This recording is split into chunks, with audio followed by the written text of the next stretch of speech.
March 8th, 2015. It's a classic Sunday afternoon NBA on ESPN matinee broadcast. Mike Breen on hand alongside Jeff Van Gundy and Mark Jackson. The way it still should be, but let me not get off on a tangent, not even 10 seconds into this video. The Warriors are playing their third regular season game against the Clippers since losing a hard-fought 7-game series against them in the opening round of the 2014 playoffs. For a young team headed in an upward direction, a team who advanced past the first round of the playoffs in 2013, this first round loss to LA in 2014 was in large part the reason why Mark Jackson was sitting on the sidelines in the broadcast booth instead of standing in Steve Kerr's spot as the head coach of the Warriors on this day in 2015. Before making this coaching change, Steph Curry most definitely gravitated toward Mark Jackson due to his Christian faith. You know, the man would hold Bible studies with the team and the confidence he instilled in Steph and Clay. Your two guys were the best, potentially the best shooting backcourt of all time. Is that still how you feel? I didn't say that. I said they are the greatest shooting backcourt that's ever played this game. And we have not seen a tandem as deadly as those two guys as far as shooting the basketball.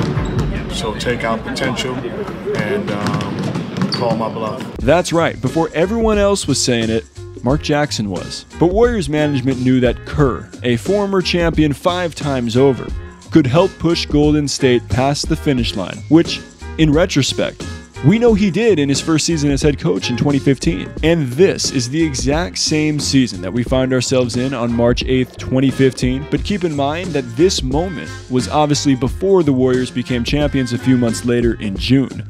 Kerr was still figuring out how to best coach this group, especially guys like Steph and Clay, who really, for lack of a better phrase, played with abandon on the offensive side of the ball. It's not like they were reckless, they just got up and down and shot a lot of jumpers.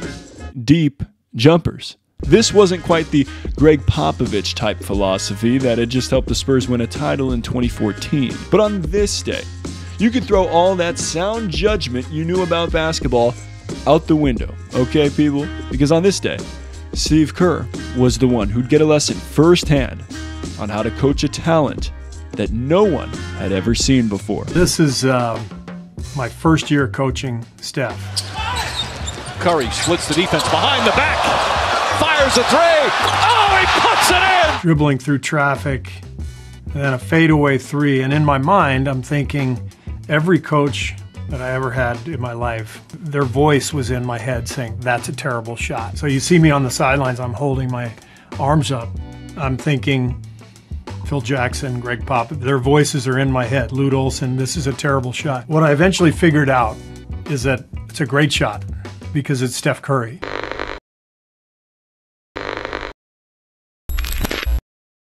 Alright, let's pause for a quick shout out to Rakuten, who is not sponsoring this video, by the way. They're just the #1 option for cashback with online shopping. I use Rakuten whether it's through the website or the app every time I shop online, and I have a link in the description down below. Now, I'm completely transparent. This is an affiliate link. I will get credit if you go to this link, but most importantly, you will get credit, because when you spend $30, you'll get $30 back, and whatever store that you're shopping at, depending on the cashback that they're giving right now, you'll get that percentage back as well. It's legit. I've used this for years. Think about it like this. Support my channel through the link by buying whatever you want online. It's a pretty good deal, right? Let's get back to the video. There's moments that happen in life that shift the atmosphere. They shift the trajectory of something in a different direction. Well, for the Golden State Warriors and Steph Curry, this shot was that moment. The Warriors were not only battling to win a ring like every other team in the league, but they were out to prove that a totally different style of basketball could actually be successful at the highest level of the game. Could their style of play actually lead to a championship when you have Charles Barkley on television most every night saying, I don't like jump shooting teams. I don't think you can win the championship beating good teams shooting jumpers. So could they get over the hump against more traditional teams who played two bigs like the Clippers? To go along with losing in 7 games in 2014 to the Clippers, Golden State had split the first 2 matchups with LA in the 2014-15 season going into this third matchup. Also at this point, Chris Paul was still considered a better point guard and overall player than Steph Curry. But one thing that began to set Steph apart was not only his ability to shoot the ball, okay, we all knew that, but the confidence to even attempt a shot like this on a day where he didn't have his best stuff. Do you know that Curry ended up finishing this game with just 12 points on 3 of 9 shooting from the field and was outscored by Klay Thompson, who had 21, Sean the mid-range master Livingston, who had 21 off the bench,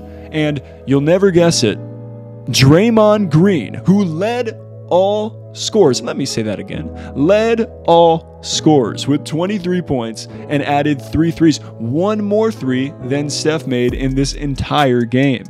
What kind of alternate universe were we living in back in 2015? But still, what do they say? Oh, that's right.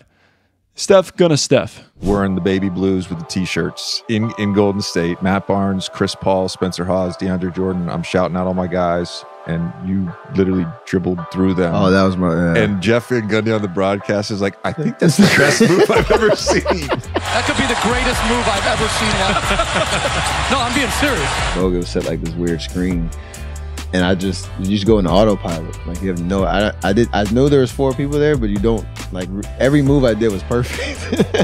And it just came off, went between, behind, like CP tried to swipe at it, and I didn't even feel him. And to all that point, like, you see, my favorite thing is Coach Kerr was trying to instill like discipline in our offense and always move it, get, good shot to great shot and the whole deal. So I do this whole move, and they got the camera on him, and he's like, as I'm turning around to shoot, because Klay's wide open on the right wing, and the right play is to kick it to him, but I'm just in autopilot, and I make it, and he walks back to the bench. And actually Draymond's behind me, and he's pointing at Klay, like pass it to him. So somebody sent me that clip afterwards, and when Jeff said that, I was crying, laughing on the way home. He said that might be the greatest move I've ever seen. I mean, this is one of those plays that you can watch back over and over again and see something new. Like right here, freeze it. How does Chris Paul not get this steal? Curry is going behind the back. CP has his hand right in the path of where the ball is being dribbled. So Steph really isn't kidding when he said he did everything right on this play, because somehow he avoided getting stripped here. That's number 1. Number 2, I think that CP was hesitant to recover. Spencer Hawes backs off because he's probably like, okay, Steph's just retreating back now, when it's like, yeah, that's exactly what Steph wants to do. This was just a time in the league when guys didn't voluntarily retreat to the 3-point line to shoot a fadeaway 3 after dribbling through 3 guys, especially when, there's another dude who's a sniper in his own right, in Klay Thompson. He's wide open, calling for the ball on the wing. I mean, I don't know how else to describe the play itself, but there is another element of this that I can talk about here. Have you ever stopped to ask yourself why? Like, why would Steph shoot this? Questions like, is he crazy? Or what is he thinking? Something like that. Something in that ballpark. Have you asked yourself that? Well, JJ Redick was wondering the same thing. Any rational human being that would be willing to try a move like that and dribble through 4 people and then safely make it through that obstacle course with their back turned to the basket would pick the ball up. Thank God they didn't turn it over and move the ball. And you were willing to double down. You were willing to double down. The numbers don't lie. That's a shot he makes over 40% of the time. So I finally realized Steph gets to shoot whenever he wants. Yep. That's pretty much it right there. I mean, what else are you going to say? It's a no, yes shot that still somehow goes in 40% of the time. And real quick, something you can do that'll help me out 100% of the time? Well, it's as simple as hitting the like button, subscribing, and turning on notifications to stay locked into everything we got going on around here. Let's get the discussion going in the comments down below as well. Where does this shot rank on your list of Steph's most memorable shots in his career? Sound off in the comments with your take, and I'll be reading and replying to y'all's responses. But yeah, as far as the game itself, this 3 put the Warriors up 13 with 8:47 to play in the 3rd quarter. And you know what's funny? We were just watching those interview clips with Steph and JJ Redick. Those were from 2022 when they were reminiscing, talking about this moment.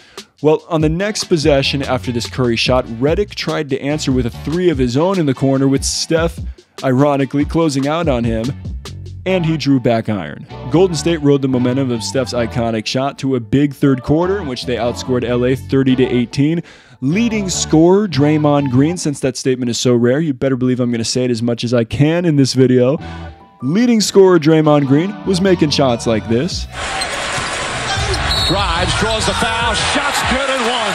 Draymond Green puts the Warriors up 14. And yeah, Golden State came away with a 106-98 W to take a 2-1 season series lead over the Clippers, but more importantly, to take a big part of their soul, to be honest, because on Tuesday, March 31st, 2015, that's just about a few weeks after this last play, it was their final regular season meeting in LA. Steph would do this to Chris Paul.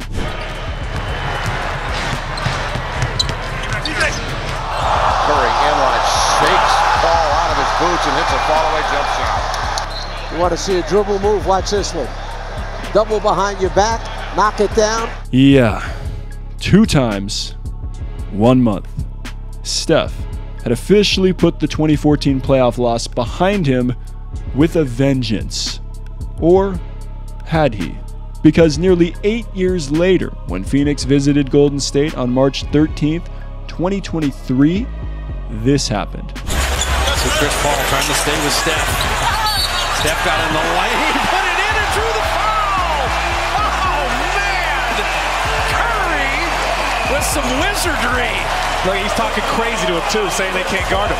Draymond's almost at the half-court line, flexing for him. He was just not taking no for an answer. Camera captured you saying, "This ain't 2014 anymore." After you scored on Chris, was that just a message, just to let him know that it's a different time, or? It's all competition. You play against somebody for so many years, and the love I got for him because our history and all that. So it's just competition, back and forth. Give it and take it. Nearly 8 years and 4 championships removed from that 2014 first-round playoff loss, and Steph is still using it as fuel. Hey, you know what they say about the great ones. They know how to get themselves to that level, man, okay? Even if they got to make stuff up or dig deep into the archives, they're going to get it done. And speaking of digging into the archives, Steph had plenty of motivation in the 2022 NBA Finals, which fueled what he called the greatest game of his career. I got a video on that in full detail that's on the screen and in the description, so go ahead and check that out now. And I'll be back with another episode of Topic Tackle coming soon as always. Stay solid, people.